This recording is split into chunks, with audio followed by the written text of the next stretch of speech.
recorded and it will be uploaded into our archives later. So is it live at the moment or just been recorded and then lifted up? Just been recorded, then taken up later on. Okay, so it won't be till tonight or sometime like that you can watch it on our website?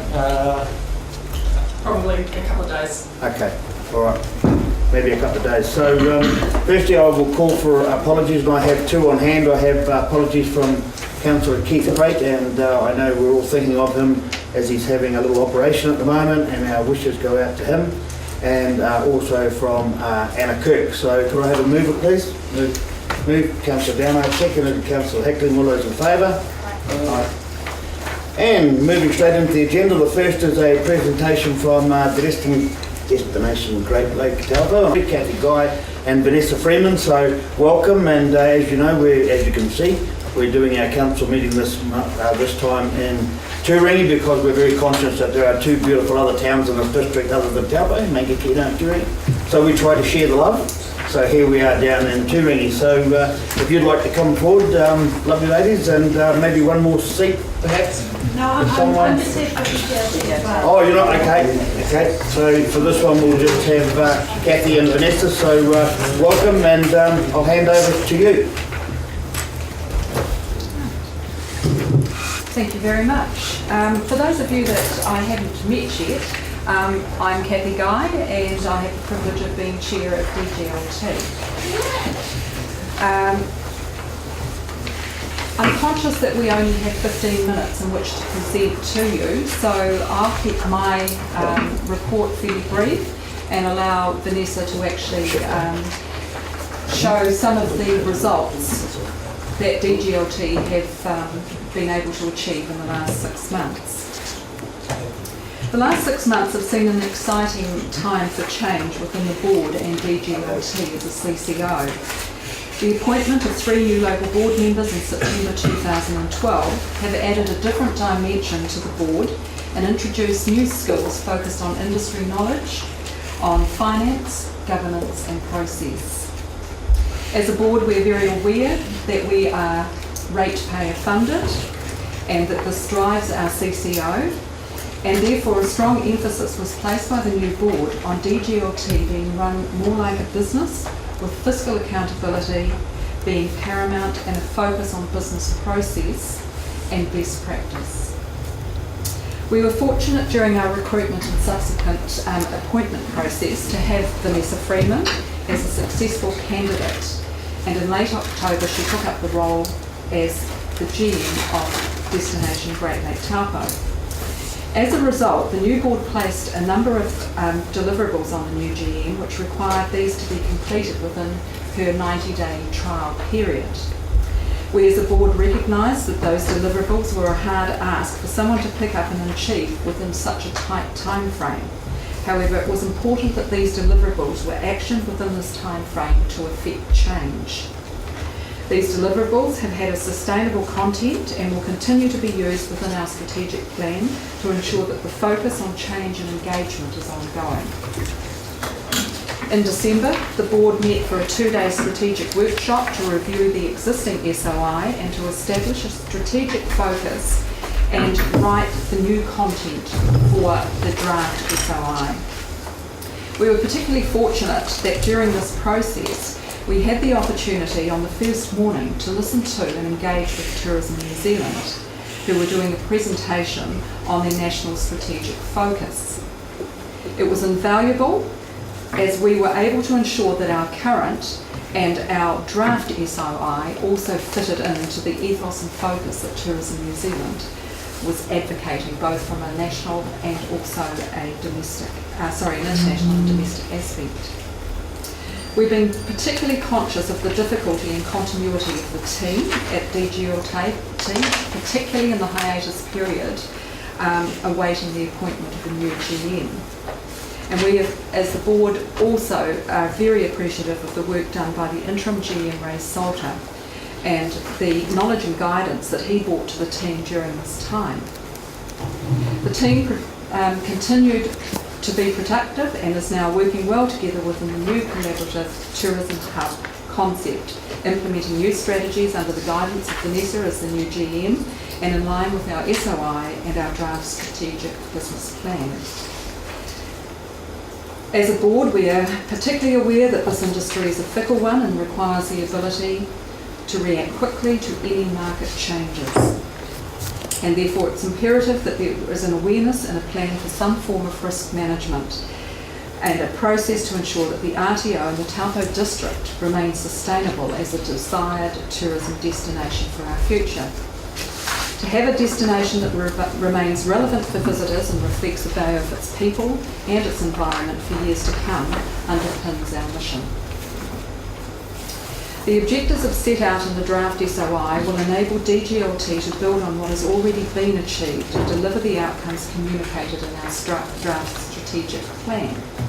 And we are confident as a board that the combination of both the SOI and strategic plan will ensure that the RTO delivers on the objectives of building a thriving visitor industry in the Lake Taupo region and therefore deliver an ongoing economic benefit to our district.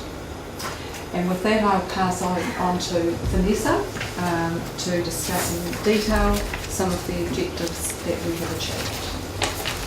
Well, firstly, I'd like to say that I was absolutely delighted to take up the position of General Manager at Destination Great Lake Taupo. It's no secret that the travel and tourism industry have experienced quite a difficult time in the last couple of years, and we share that both from a regional and a national perspective. I think, international visitors coming into the country, not only our region, have certainly been challenged. So what I thought I'd do is I've just taken that my 6-monthly report has been read, but I thought I would go straight to KPIs and just talk a little bit around that. So that I had the tough, task in some respects to be reporting retrospectively. So I'm reporting for the July to December period. So I wasn't in the General Manager's position for 3 of those months. So what I will be doing is just going through where we're at with the current KPIs and against our current SOI, because we inherited that, and then looking at some of the things that have been done in the 3 months that I've been in the lead position as well. So if we look at our KPIs, our current SOI has the first objective around the stronger tourism economy. We have a KPI against commercial accommodation and length of stay. Currently, we're sitting on roughly about 435,000 guest nights, and that is for that July to December period. What I wanted to highlight there is that to multiply that number by 2 is not a representation of the full year. Hence, I've written the annual result needs to be reported at the end of the year. Just to give you an indication of how the commercial accommodation sector is tracking over the January, February, March period. We've had some feedback. We've interviewed about 9 operators, and 2 or 3 of the hotels in particular and a number of the motels have tracked excellent results in January and February. Some of them are recording the best February ever. The Hilton in particular, they said they had the best February ever. And their forward bookings in March are looking positive as well. So I think we are set to achieve that KPI quite comfortably. Again, our website traffic, we're tracking there as well, and in the new draft strategic plan, we're looking to tweak how that KPI is set to. Our annual visitor surveys and our stakeholder research, they're both scheduled to happen, so we can't actually report on those KPIs yet until the end of the year. So if we drop into our increased stakeholder engagement and participation, we're achieving on our focus group commitments. I staged the youth and backpack focus group. We've also gone into our corporate area, so our conventions bureau, and had focus groups again with some good results with steering groups coming out of them. Again, like Kathy has identified, we certainly, in our new strategic approach going forward, we want to be drilling down into some of those key areas when we can perform. We've also gone out to Turangi and Mangakino and engaged with the industry, so I guess again quite confident that we're achieving in that participation and stakeholder engagement area. As at December 2012, like stated in the report, we're tracking at 87 $1,000 in our joint venture fund as well. The eyesight, more effective eyesight, this is the current SOI, and again referring back to Kathy's words, our new draft SOI, as I'm sure some of you will have already read, we've really taken it up to a fiscal responsibility KPI or objective versus just sitting in the eyesight area. Year to date, our results are tracking to achieve. However, we've done, or I've implemented a number of initiatives already inside that eyesight area to improve their business performance. So we've reduced staffing expenses and implemented booking fees and looking to do some processing fees as well. So again, tracking to achieve in those areas. Do you want to comment on any of that? No, just I think it's important to note that when the eyesight budgets were formulated last year, they didn't take into account that 2011 was a stellar year with regards to Rugby World Cup, and so the actuals were pretty much just pushed it over to 2012. And so it's a bit hard to have a comparable year on year, given the fact that there was such an unprecedented number of international visitors in the region due to the Rugby World Cup. There's a number of sort of deliverables that come out of like that eyesight area as well, which we're concentrating on, not just the revenue that we're getting in from commissions too. So what I thought I'd do is I'd just pull 3 highlights out of what's already been delivered in that December to July period. Most of this activity I wasn't part of, the team at DGLT undertook. So what I'll do again is just quickly refer to the results that came from this. So Getaway was a joint venture with Channel 9 in Australia, because Australia was nominated as the key international market we needed to work with. It's the biggest international market coming into the region. So Getaway is probably one of the longest standing travel shows in Australia. It reaches over 520,000 people each episode, and we were over 3 episodes, and we engaged with 8 key partners to deliver this. So we had the announcers throughout the region and regional content in 3 episodes. I did have a video to show you, but I'm conscious we're on borrowed time, so we'll just keep rolling. Grab It was our winter campaign for last year. Again, a joint venture partner with Air New Zealand and their Grab a Seat brand. So there was a number of key deliverables that came out of that. I guess the biggest ones were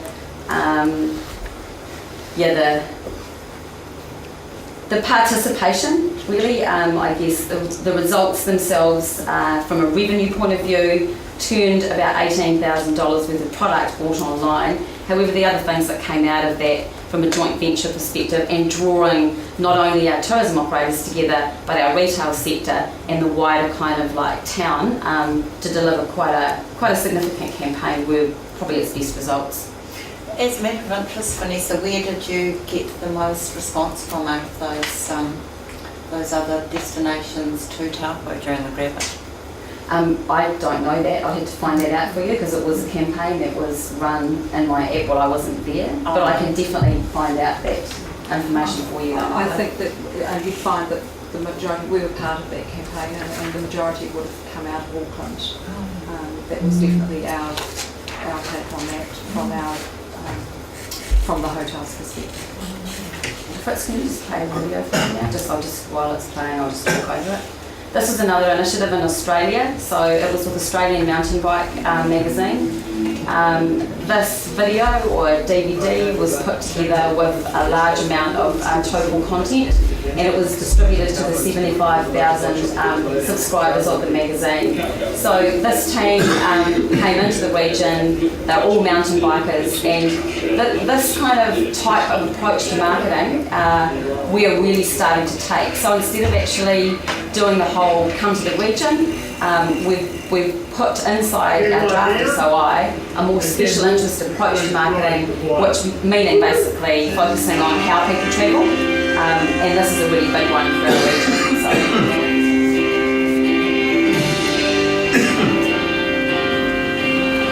Saw it circulating Facebook. I know, it definitely is. I've only just done a really short clip just to show you. It's more to get a flavour of what's being done. It also was a joint venture with surrounding regions, so we had a large, we've got a lot of mountain biking content. However, we worked with our regional partners, Rotorua, Ruapehu, the Tauranga region, and Hawke's Bay was part of it as well. So it was really talking to Australian mountain bikers to come into that Central North Island region to mountain bike. So another initiative that we partook in last year was Tour the North Island. Tour the North was a joint venture with Tourism New Zealand. So we had other North Island partners alongside us. I guess the best results for Taupo in this was leveraging the opportunity by sitting against other big partners like Auckland. Auckland threw $250,000. Tourism New Zealand was in the region of, I think, 300 or 400. And the other smaller regions that sat around, we invested $50,000 into this. So the combined funds really took that whole investment up. And our imagery, the Mine Bay imagery and some of the imagery around Ruapehu was used in like some very large outdoor marketing in Melbourne, Brisbane and Sydney. The results from that were significant. The Australian hits on the Tourism New Zealand website, and then what drilled down into the Lake Taupo area were fairly large, and the Flight Centre especially, you'll see Flight Centre picked our imagery up and just did all in-store marketing for Tour the North using that image. So that sort of advertising in our key markets in Australia, being Sydney, Melbourne and Brisbane, we just couldn't pay for that sort of like coverage. So it was really, really significant. Donna's actually up in Auckland today with Tourism New Zealand and that group again, and we have really tabled with them perhaps we should really leverage it up and look at directing it in a special interest way as well, meaning really focus it on mountain biking possibly this year, or something that all the regions share. So that's just a result.